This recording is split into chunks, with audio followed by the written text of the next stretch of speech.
Bueno, ahora sí, César. Íbamos a hablar un poquito, si te parece, del tema de jubilaciones. Sí, El IPS, tan querido acá de la provincia, que está teniendo un embate terrible, ¿no? así es, sí. Y para hablar un poco sobre la situación actual de las jubilaciones y del proceso que están llevando adelante el IPS para los docentes, sí, vamos a conversar acá con a Hernán Parra, quien es director de prestaciones docentes del IPS, Instituto de Previsión Social de la provincia de Buenos Aires. Hola Hernán, ¿nos escuchás ahí? César y Fernando, te saludamos. Muy buenas tardes, César. Buenas tardes, Fernando. Un orgullo enorme de compartir una tarde con dos trabajadores organizados como ustedes, la verdad. Muy contento. Bueno, contanos un poco qué es lo que está pasando con el régimen previsional especial docente en este momento, ¿no? ¿Por qué se lo quiere modificar? ¿Cuál es el debate que está detrás de esto? Bueno, en primer lugar, Fernando, lo que tenemos en la provincia de Buenos Aires es una caja provincial. Ujú. Significa que nuestro Instituto de Previsión Social, desde la década del 40 hasta el momento, se creó y se diseñó, se compuso con una lógica de trabajadores y trabajadoras para trabajadores y trabajadoras. Es un Ujú. sistema de reparto puro que Ujú. no se nutre de impuestos o de algún otro tipo de ingreso más que de lo que es la carrera estatal, ¿no? De lo que es un Estado robusto, fuerte, una carrera ascendente de trabajo, y tiene distintos regímenes, ¿no? En el Instituto de Previsión Social se jubilan todos los municipios de la provincia, pensemos en el trabajo de la salud, pensemos en los hospitales, Mm. pensemos en las escuelas, pensemos en los municipios, en los ministerios. Mm. Bueno, tenemos Malvinas, tenemos una variedad de trabajadores y trabajadoras que aportan a la provincia de Buenos Aires, y también tenemos lo que son no sistemas de privilegio, como a veces se intenta confundir a los trabajadores y trabajadoras, sino que tenemos regímenes especiales que Mm. tienen distintas condiciones de trabajo, así como podemos tener en salud una extensa exposición a rayos que pueden dañar la salud. En el IPS también tenemos, ya que mencionabas lo Ujú. docente, tenemos regímenes de desgaste prematuro o Sí. envejecimiento prematuro. Por eso esos regímenes especiales, no de privilegio, especiales como la docencia, realizan un aporte previsional superior a otro trabajador y otra trabajadora. Claro, ¿Para qué? Para tener un retiro anticipado en el tiempo. claro. Eso es lo que se le estigmatiza como a veces privilegio, o se intenta confundir como regímenes especiales, como si fuese algo que estaría en falta, como si fuese Claro. algo malo. Ujú. Lo que hace, no, justamente es cuidar la salud. Estos cuidados de la salud, digamos, no escapan a lo que es la seguridad social integral, o los espectros ampliados de seguridad social que la OIT, por ejemplo, ha levantado bandera y fijado posición en el mundo con Mm. trabajadores y trabajadoras organizados, donde se amplía el derecho de lo que es la seguridad social, que no es solo jubilaciones y pensiones, sino que tiene que ver también con el desempleo, con la enfermedad, con la vejez, con la maternidad, muchas políticas a veces que había en relación a la nación, que a Mm. veces se juzgaba por qué la ANSES, digamos, tenía injerencia sobre eso. Bueno, tiene que tener injerencia sobre la maternidad, sobre la invalidez, sobre el desempleo, bueno, en fin.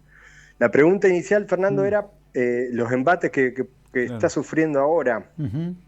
el IPS. Bueno, la verdad, eh, estamos todos muy preocupados, sobre todo con un proyecto, digamos, que en Diputados de la Nación está en el orden del día 791, el 16 de mayo de este año, que es un proyecto de ley, digamos, presentado por La Libertad Avanza. Cuando digo La Libertad Avanza, para ubicarlos sobre todo y tenerlo presente, y que no estemos distraídos como trabajadores y trabajadoras, hablo de José Esper, de Mm. Venegas Lynch, de Sergio Capo, Pablo Anzolini, Mm. Correa Llano, bueno, Lemoine, Santilli. Un proyecto que nuevamente, primero fija ya en el artículo 1 una comisión para la elaboración del proyecto de ley, ¿no? Nuevamente retoma esta idea de expertos. Esto Mm. pasó también con la reparación histórica, ¿eh? No hay que ir tan lejos, en el 2016 una comisión de expertos que empezaba a tomar medidas de las jubilaciones y las pensiones de la seguridad social en la Argentina. Y esas medidas o esos parámetros que toma siempre están en relación a lo que suena muy bonito, que es el equilibrio fiscal, ¿no? Bueno, un equilibrio fiscal que se puede lograr dejando gente afuera de la seguridad social, ¿no? O sea, los números son sencillos de hacer con gente afuera. Entonces, ¿qué plantea sobre todo, y que estamos muy preocupados en el artículo 3? Simplificar el sistema nacional. Dice que no puede convivir tantos regímenes diferenciales o especiales, y entonces fomenta en primer lugar, promueve, literalmente lo estoy diciendo, ¿no? Promueve la transferencia de las cajas previsionales provinciales que aún funcionan en las provincias, son 13, ¿no? Empecemos por Buenos Aires, que es lo que nos trae acá. Entonces, esa transferencia de cajas, ¿qué sería? Que se integra el ANSES, ¿sí? Esto ya pasó en los 90, se llamó las transferencias justamente. En 2016 la ley de reparación histórica, la 27260, le buscó otro nombre, que fue armonización, ¿sí? Claro. Pero es la transferencia de cajas previsionales a la nación. En los 90 se hizo ese paso, y ese paso, ¿en qué terminó? Básicamente terminó en unificar como si fuese un mercado, digo un mercado porque empezaron los negocios, un mercado de jubilados y pensionados para empezarles a ofrecer, en vez de un sistema público, solidario y de reparto, lo contrario a esto, que sería la capitalización individual, o sea, aseguradoras privadas que hagan negocios con esos aportes. Las famosas Eso fueron las AFJP. AFJP. Sí. Exactamente. Claro. Eso fue en los 90, no hay que viajar mucho en el tiempo para ver los resultados. Fue una estafa al colectivo de los trabajadores y trabajadoras, y bueno, y hoy nuevamente tenemos un proyecto en los escritorios de diputados para volver a discutir esto, ¿no?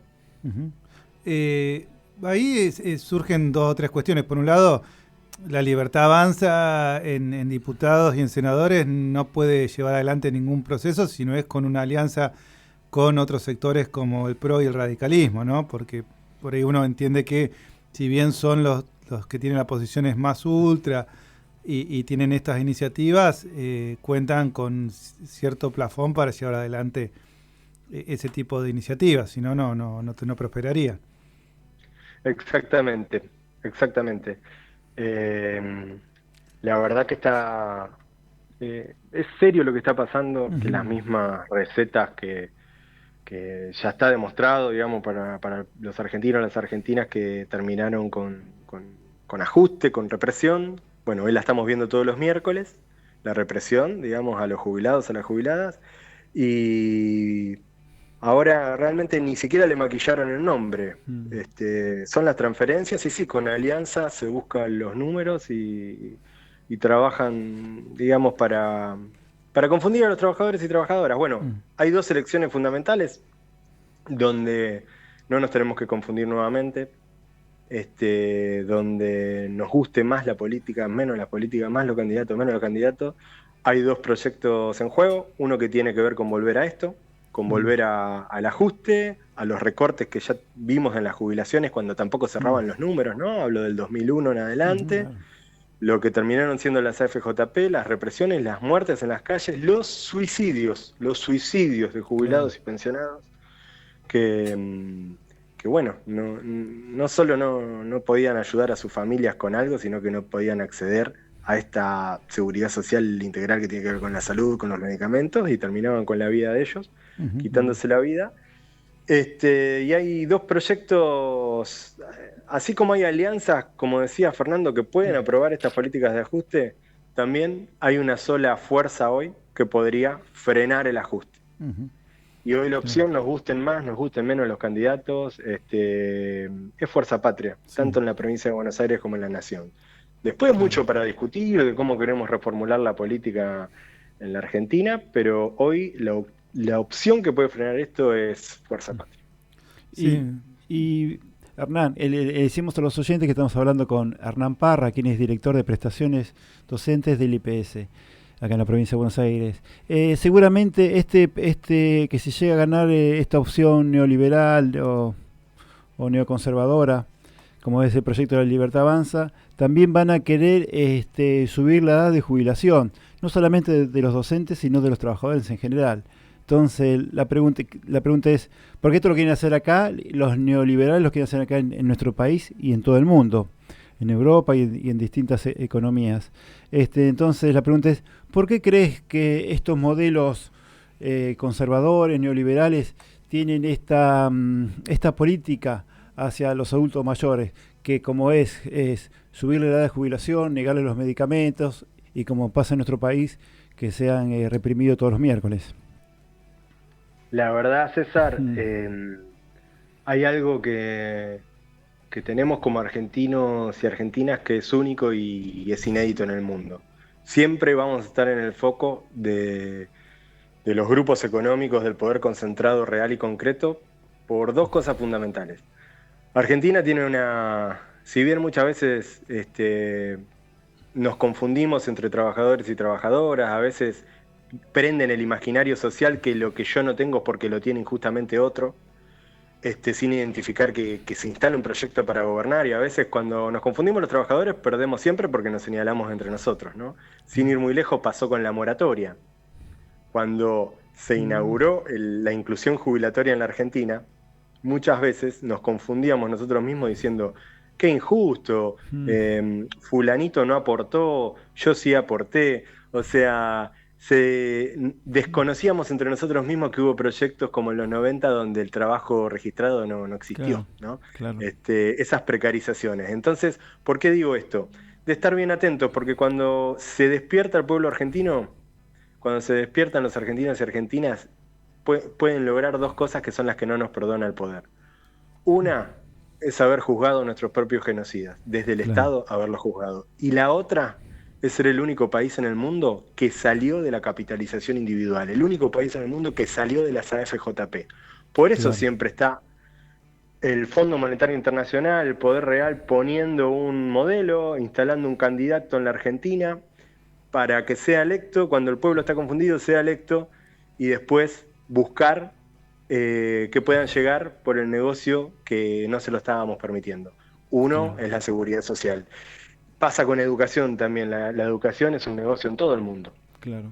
en todo el mundo. Y hoy todos los sindicatos del Frente de Unidad Docente Bonaerense, recordemos que en la provincia de Buenos Aires el gobernador Axel Kicillof sostiene la paritaria docente, que no es solo salarial, ¿no? Son condiciones de trabajo y demás. Haciendo algo muy novedoso, estamos en una etapa de génesis, digamos, de lo que es un convenio colectivo de trabajo. Y esto es muy importante, porque ¿cuál es el fin?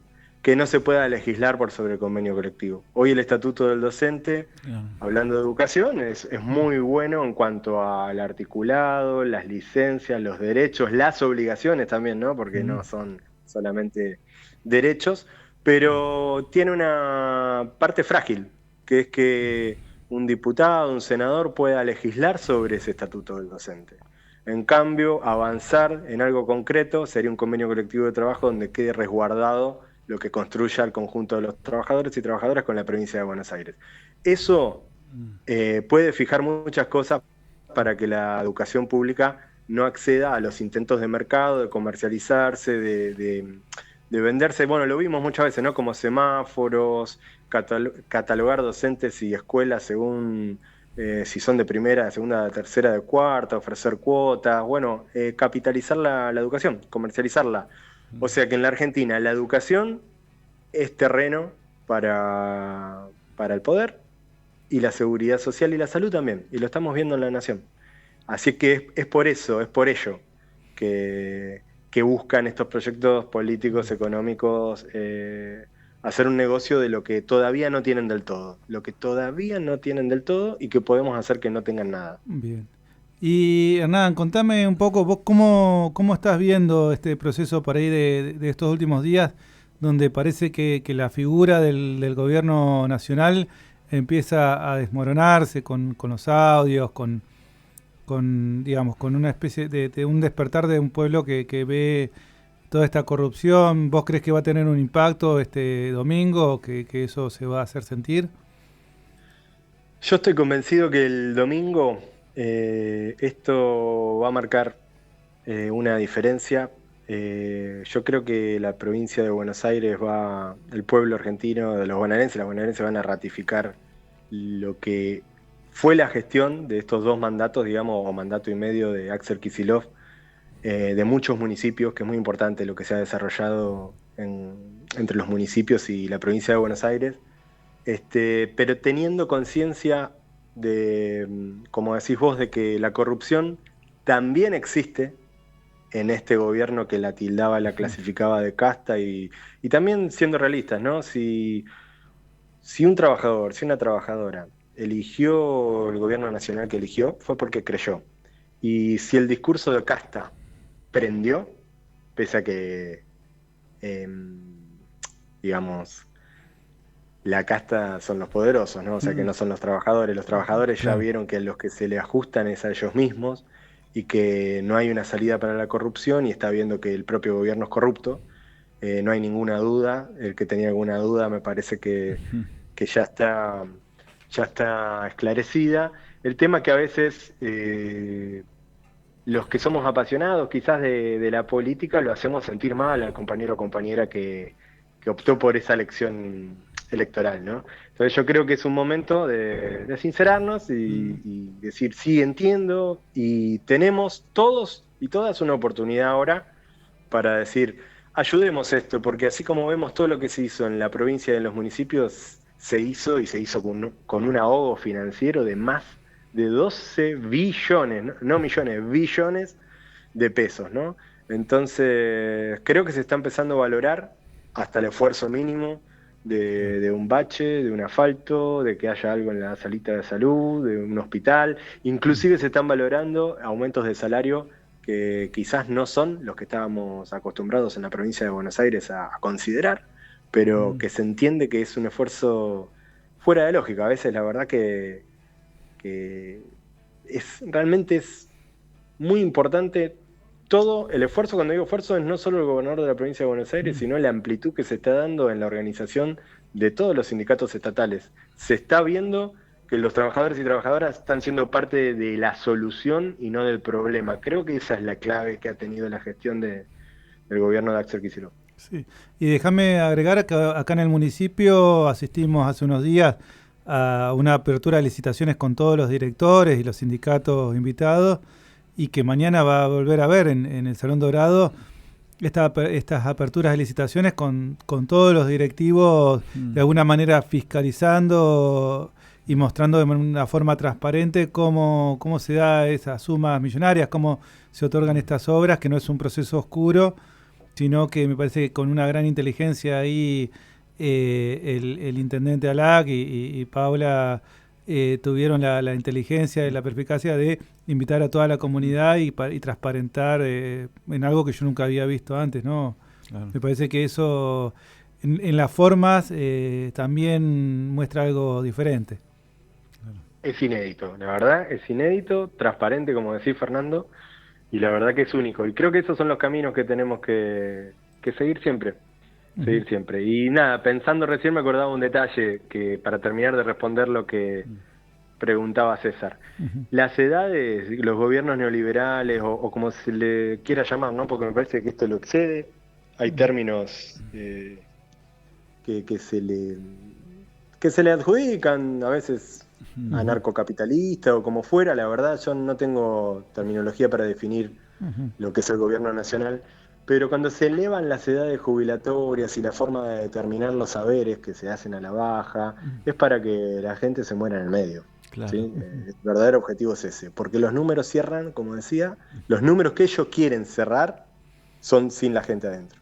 Por eso necesitan hacer ese tipo de cuestiones. Abandonar la salud, la cobertura de medicamentos, la seguridad social en su conjunto. Bueno, muchas gracias por este ratito, Hernán.